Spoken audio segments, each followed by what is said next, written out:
Hello everyone, it's me, Nikki, and today I'm here with my July wrap-up.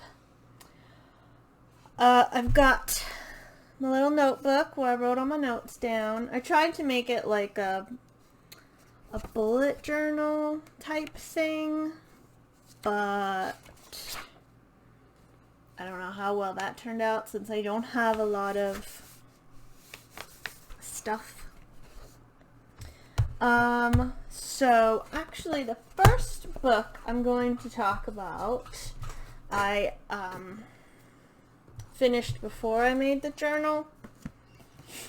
So, I read My Calamity Jane, which is the third and so far final book in the Janey series that had Lady Jane Grey and Jane Eyre.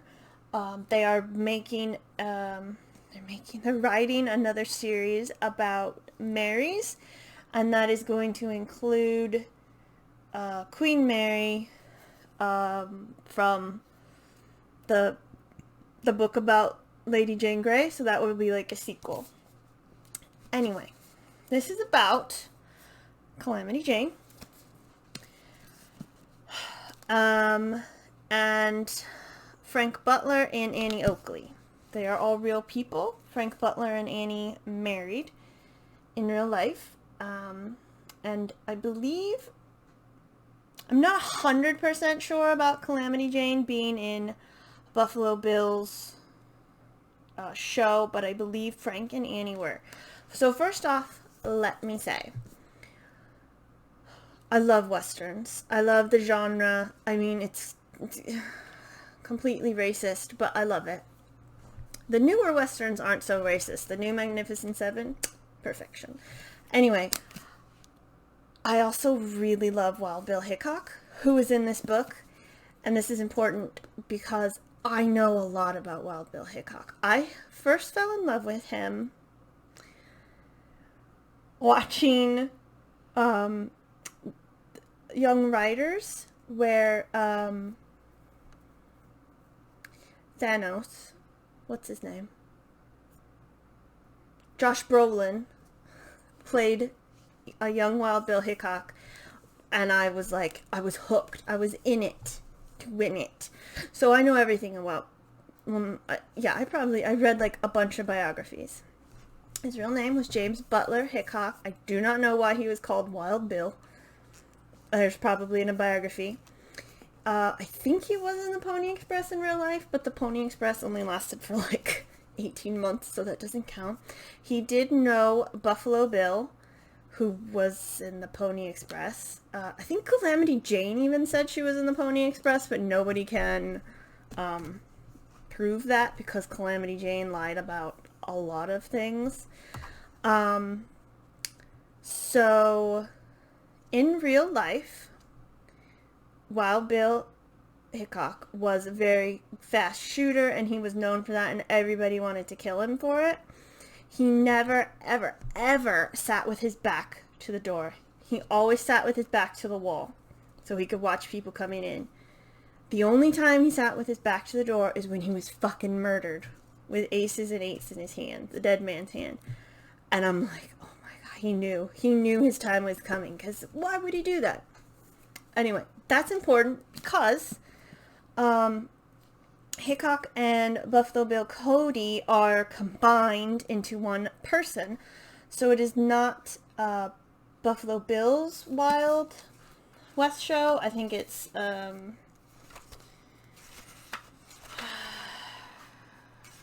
can't remember what it's called, but it's like Hickok's Wild West show or something.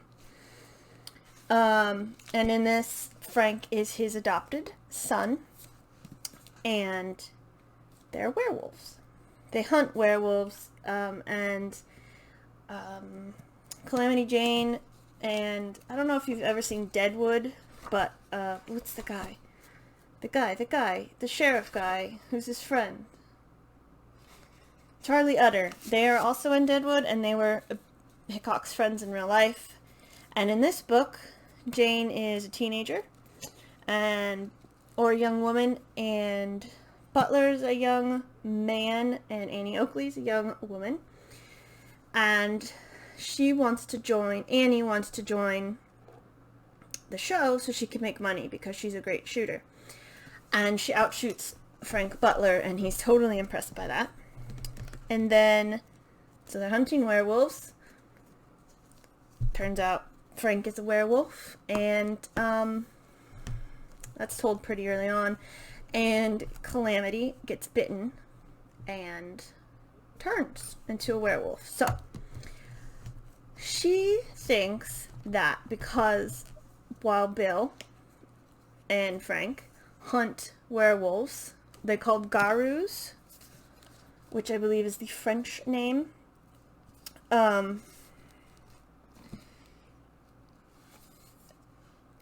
That they hunt them, they won't like her anymore and she'll get kicked out, and they're basically the only family she has.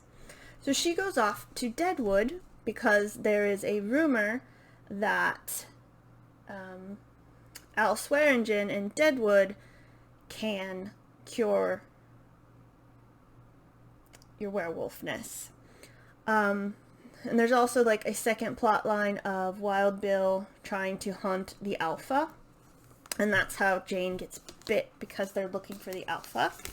And the real life man, what is his name, who shot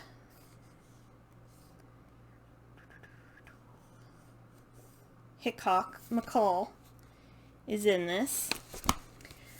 And he does the thing. Because it does follow history to a point, and so they end up in Deadwood, and stuff is happening, and secrets get found out, and they meet two, I think they're Lakota, whatever native tribe was in Deadwood. Even the guy, like, oh god, what is his name? I can't remember anybody's name today. I'm just gonna Google Deadwood.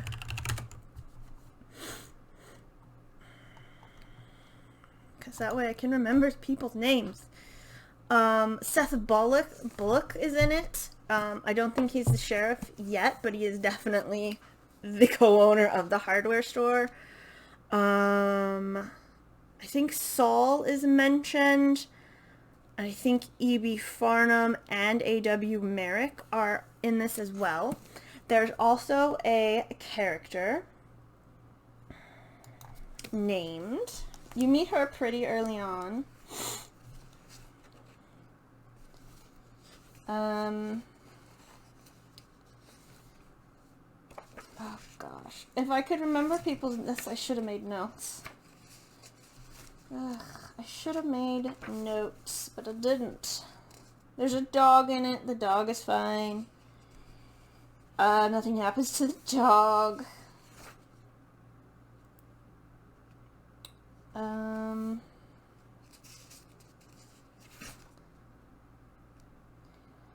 She meets Miss Harris, who is a woman, obviously, but later on she meets her again when she is dressed up as a man to be a reporter, because women reporters weren't a thing, and that man that she's pretending to be was an actual person who wrote dime novels about Wild Bill and stuff. And I'm happy to say they go the route of Deadwood and making Calamity Jane a lesbian, because her and Miss Harris end up together. After some trouble, of course, there's always trouble. And Frank and Annie end up together as well. And in the end, everything is all wrapped up quite nicely. I'm trying to think of, I think there's some racism, because they do, Annie does meet one native, I think it's Lakota, I can't find it, but I think that's what it is. And they have been taken in by the Alpha, and like brainwashed and they're mining or something. I'm not quite sure. So there's a bit of native racism. There's a slight bit of sexism because Annie's stepfather and mother think she needs to settle down and get married, and she wants to go off and prove to the world that she's a great shot, and she is a great shot because she outshoots Frank. And I just loved all the characters, probably because I knew a lot about at least Wild Bill and Jane. So I would definitely pick this up. You don't have to read the other two at all because the first one is about shape-shifting. The second one is about politics. Maybe some magic, but politics. And this one's about werewolves. So yes, definitely read this. I can't wait for the Mary series.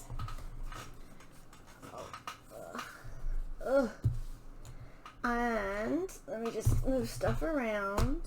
Next, we have, okay. The Glowing by Tom Reimer. By the time this particular video goes up, I will have made, and it will be up, a review of this book, but let me just say it's like a throwback to 80s Stranger Things type of thing. Yeah. But it's got like a very 80s vibe to it. It's about aliens coming down to Earth, and they basically wipe out this one town in particular, because you find out at the end that other places got hit as well, but not as bad as this particular town. So it's like one teacher and a bunch of high school. You got your weird one, your bully with a heart of gold, your geeks, stuff like that. There is a love triangle, but that doesn't, it works itself out. There is blood. The aliens eat people and they kill people. They have no problems doing that. There's also time travel, as it says on the back. My only problem, well, I had two problems. One is that some of the two of the geeks are like the unwashed fat geek trope, and I wasn't too thrilled with that, but whatever. And like, this looks a lot better on camera and then in the pictures than it does in real life. Like, the dark melding into the dark, it makes it a little hard to read in real life. But other than that, and purple is very much a theme. So yeah, there's an unwashed geek trope, and I wasn't totally into it, but that's just me. The main character is Cam, and her mother unfortunately dies. Like, most of the kids' families are dead. Some of the kids die. It's bloody. There's a character, Heath, who's a bully, but he's got like a shitty family life, so that's like a trope, but he's actually really nice because he's helping out a bunch of other people. There's a lovely little twist. And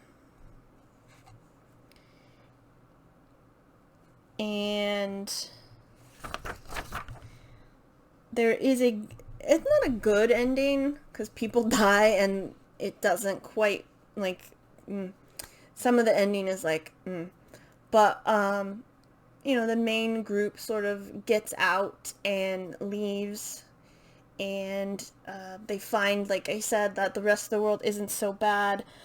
So it's semi-hopeful, but it's also setting up for book 2, which comes out later this year, I believe. So I would recommend this. It's 48 chapters, but they're all pretty short. It's a quick read. It's a good book. I do recommend it. Okay, let's find my next notes. Okay, The next one is The 13th Night. This is a medieval mystery. It is based on Shakespeare. The 12th Night. It's set in Italy, and it's basically, okay, it's about Feste, who was in the 12th Night. His real name is Philos, so we'll call him Theo. So he's in the Fool's Guild, but they're pretty much like spies. And the plot is that Feste, who's in this book, is the Feste from the play, and he set it all in motion. The whole plot of the 12th Night is real. It's all set in motion. So Orsino dies, who Viola married, and Feste is like convinced, and Malvolio, the guy he and a couple others pretended like he went crazy. And it's set, how old? So he has 2 children, a son and a daughter, and the son's probably 12 or 13, so it's set that long after. The Guildhall has priests in it, and they're all fools, like, they wear the paint, they have that little jester thing, which is real apparently. They do the tumbling and the tricks, and they act insane. It's based on it's set in the Third Crusade, because there's Saladin is mentioned. There's a funny part, I thought, on page 18, where Theo's boss says, "It doesn't matter to me whether he's alive or dead when you bury him." Him meaning Malvolio. And I was like, oof. The guild is having trouble with the church. Shocking. Nuns are involved. They make like the costumes. And then St. Francis of Assisi is in this before he's St. Francis, because as Theo's leaving, he's on this fucking horse that's giving him trouble. And he calls him Francis, or whatever his name is, Francisco. And Francisco takes the horse's head between his hands and says, "Bear him well. He's a friend of mine." And he says, "Come back to Assisi someday." And then the horse is nice for the rest of the day. And then I read that, and I'm like, oh god, that's St. Francis of Assisi. So that's very fun. And like I said, the guild is behind a lot of political stuff. So spies, he goes to Venice, where a lot of stuff happens. It's set around Christmas. And Theo, he's going in back to the city. I can't remember the names, which is a real place as well. I did look that up. Wherever the 12th Night is set is a real place in Italy, I want to say. But he's going there not as Feste, because then everybody would know. He's going as a German merchant to because it's like acting, spying, and trying to figure anything out. There is some groping of a 12-year-old female by 2 gross old men who were in the play.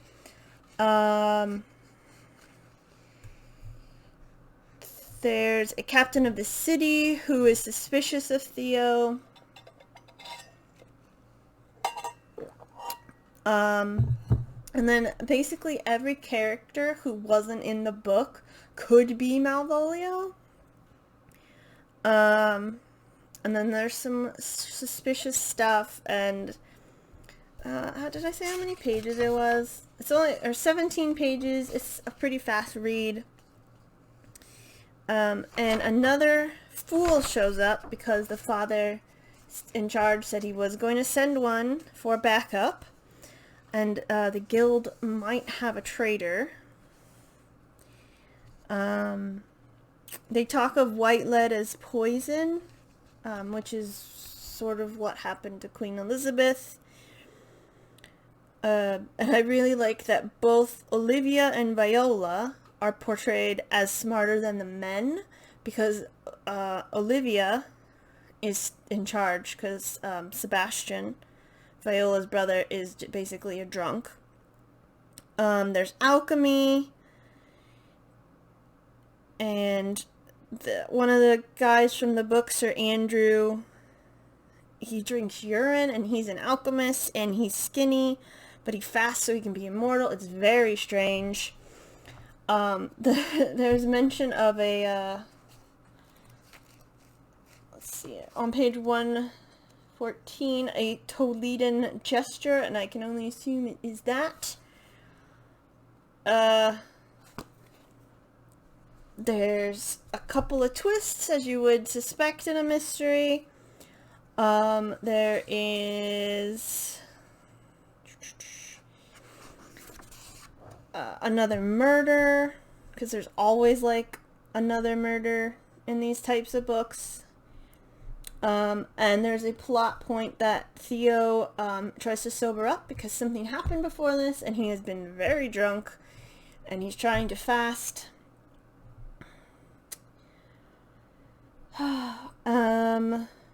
There's talk about Greek fire. There's like 4 deaths at this point in my notes, apparently. And then at the end, he does the thing that Agatha Christie does, where all the suspects are brought together, and he reveals the murderer, and he reveals himself as Feste, and everybody's like, and I did like the ending because, okay, first of all, I sort of figured it out, kind of, at the end. Like, literally the last chapter, I was like, oh, what if it's this? And that happened, and I was so proud of myself. I never figure it out. But it was literally, like, right before the last chapter, I had that thought. Or not even, he was, like, explaining it, and I go, ooh, what if it's that? And it was that. So, like, in the middle of the last chapter, as Theo's explaining it, I figured it out.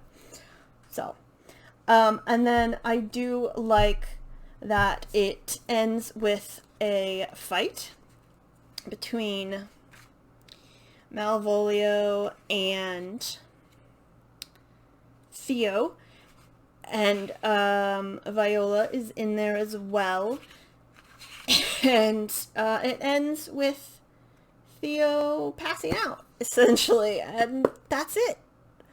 And I'm like, but what? So you have to, like, read the next book. There is a bit of the next book in here. So you know he doesn't die. There is a translation. There's translation notes and historical notes. So I always like that. So yeah, I really enjoyed that book as well. Of course I would. Medieval mysteries are my thing. I would like to read the next one. Oh, this is so long. I try not to be long, but I'm long anyway. Oh, we'll do this one as well. The Mermaid, the Witch, and the Sea. By the time this book goes up, I should have had a review. I don't have notes in this one. They're somewhere else, and I'm not going to get them. But it is a queer romance because Flora goes both by Flora and Florian, and they don't mind. You can call them he, she, or they, and they come to terms with that. Flora is black, and Evelyn is, I assume, Asian, because she's an imperial aristocrat, and the empire seems very, like, Japan, China inspired. And let's see, there is an allusion to the rape of Flora's brother. There is a murder, like in the prologue, I think. Yeah, in the prologue, Florian murders someone, so they can become part of the pirate crew. There is starvation of a mermaid. There is torture. Her brother, Flora's brother, is whipped. There is waterboarding. Another character is waterboarded by a spy. What else? I know there are more, but I can't think of them all. I think I mentioned them all in my review. I adored the ending. I thought it was such a good ending, and all of the title is correct. There is a mermaid. There is a witch. The mermaid's in the first half. The witch is in the second-ish half. And the sea is an ever-present character, which I thoroughly enjoyed. And as I said in my review, I would love another book in this universe, because there is the Pirate Supreme, who is somehow related to the sea. Not like biologically, but there's a pact there. And it's such a lovely world. I'd love to dip back into it.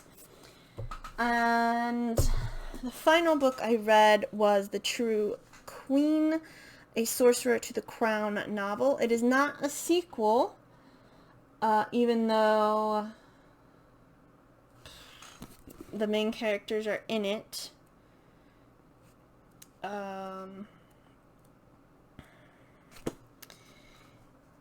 But they're not as main. The main characters are, well, the main one is Muna, one of the sisters who wake up on Jondabayak, where Mak-Gagang, I don't know if I said that right, is stationed, and they are cursed, and Sakti fades away, and Muna has to... Sakti has the magic and Muna does not. And so they're traveling through the fairy realm, and Sakti gets kidnapped, basically. So then Muna has to pretend that she has magic to save her sister. And then I thought something pretty early on, and I think you're supposed to think that. I think if you read it, you realize something pretty early on. Prunella has not changed a bit, and she's married to Zacharias, and they're still, at odds, so to speak. And there is colonialism, there's talking paintings, Henrietta from the first book is in it. This is LGBT friendly because Henny, as they call her, and Muna fall in love, and everybody's favorite dragon, Rollo, is in a relationship with Damarel from the other book. I had thought they were in the other one, but this one makes it quite clear that they are in a romantic relationship, and they are bonded, and they basically share magic. So what happens is they're at a party, and this fairy, the Duke of the Navel of the Seas, shows up, and he says the fairy queen's virtue is stolen. It's an item. It's like half of a necklace type thing, and he has reason to believe it's in England. And turns out the fairies think Rollo took it because it's guarded by his family. So his family is holding Damarel hostage in return for the virtue, or they're just going to feed him to the fairy queen, and everybody's like, oh no, and Damarel's super powerful mage, so that's never going to happen. So Prunella can't go because she's the sorceress, so Muna and Henny go, and it's like a spy mission. Damarel is completely unbothered by his situation. And Rollo's Aunt Georgiana is amazing. And at one point, Muna and Henny are talking about romance, and Henny mentioned that she used to like Zacharias, and so Muna's like, well, why don't you just marry him? Because that's common in her culture. And Henny's like, oh my god.